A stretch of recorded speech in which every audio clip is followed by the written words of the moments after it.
आपको रोमांचक और दिलचस्प लगे, उसी को देखते हुए आज मैं आप लोगों के लिए एक और सच्ची घटना पर आधारित कहानी लाया हूँ। इस कहानी को शुरू करने से पहले मैं आप लोगों से इस कहानी को शेयर करने का अनुरोध करता हूँ। सुबह के 7:30 बज रहे थे।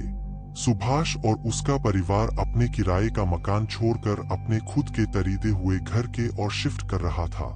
अपने इस घर को लेकर सबको बहुत खुशी थी, और खुशी क्यों न हो, आखिर सुभाष ने कई मेहनत और मशक्कत के बाद कुछ पैसे इकट्ठा किए थे और आखिर उसने एक घर खरीद ही लिया। ये घर उसको बहुत सस्ता पड़ा था, जो कि मुंबई के एक बहुत महंगे इलाके में आता है। आखिर क्या कारण था कि ये घर उसको इतना सस्ता पड़ा? चलिए तब तक हम आगे की बात करें। सुभाष अपने नए घर में प्रवेश कर चुका था। घर में सामान रखने से पहले वो उस घर की साफ सफाई करना चाहता था, क्योंकि वो घर पिछले 12 सालों से बंद पड़ा था। उसने बाहर से कुछ साफ सफाई वालों को बुलाकर घर को साफ करवाना शुरू करवा दिया। कुछ देर बाद एक काम करने वाला सुभाष को आवाज देकर एक कमरे में बुलाता है। वो कमरा पूरा धूल मिट्टी और मकड़े के जालों से भरा पड़ा था। काम करने वाले व्यक्ति ने सुभाष को उस कमरे में पड़ा एक संदूक दिखाया। वो संदूक दिखने में बहुत सुंदर था, साथ ही साथ बहुत चमकदार भी था।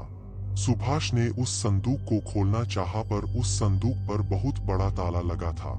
उसने उस ताले को तोड़ने की भी कोशिश की, मगर असफल रहा। उस संदूक का ताला टस से मस नहीं हो रहा था। उसने हार मानकर उस संदूक को उस कमरे से उठवाकर अपने कमरे में रखवा दिया। उस रात वो बहुत थक गया और जल्दी सोने को चल गया। करीब रात के 2 बज रहे होंगे कि सुभाष के रूम से किसी बच्चे की रोने की आवाज आने लगी, जिसकी वजह से सुभाष और उसकी पत्नी उसी रूम में सो रही थी। दोनों उठ खड़े हुए। कुछ देर बाद रोना बंद हो गया, लेकिन सिसकियों की आवाज आ रही थी। अचानक किसी की जोर से आवाज आई, मुझे यहाँ से निकालो, मैं जिंदा हूँ। सुभाष की उस संदूक पर नजर गई। वो आवाज वहीं से आ रही थी। वो डरते डरते उस संदूक के पास पहुंचा। उसको ऐसा लगा जैसे उस संदूक में कोई छोटा बच्चा हो। सुभाष को कुछ समझ नहीं आ रहा था कि आखिर वो क्या करे। वो उस रात उस कमरे से हटकर दूसरे कमरे में सोया। सुबह होते ही उसने एक ओझा को बुलवा लिया और उस संदूक के बारे में बताया। ओझा ने बताया कि इस संदूक में एक बच्चे की आत्मा कैद है, जो बाहर निकलना चाहती है। सुभाष ने उस ओझा से पूछा कि अब क्या किया जा सकता है। तो ओझा ने कहा कि पहले इस बच्चे की आत्मा को इस संदूक से निकालने से पहले हमें ये जानना होगा कि आखिर इस बच्चे की मौत कैसे हुई, तभी मैं कुछ कर सकता हूँ। सुभाष ने उसी वक्त उस मकान के डीलर को वहां बुलवा लिया और इस संदूक के बारे में पूछा।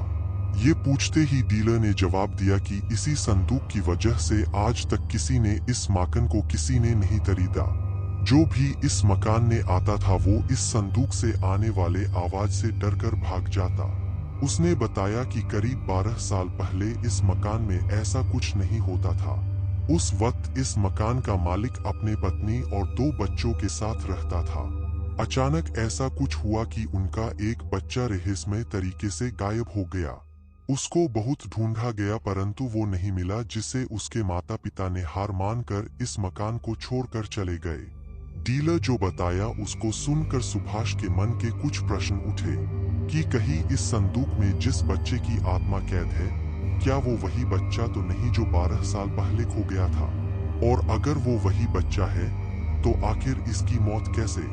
अभी तक ये राज बना हुआ है, और जब तक ये रहस्य बना रहेगा तब तक नहीं उस आत्मा को आजाद किया जा सकता है और न उस रहस्यमय संदूक का राज खुलेगा।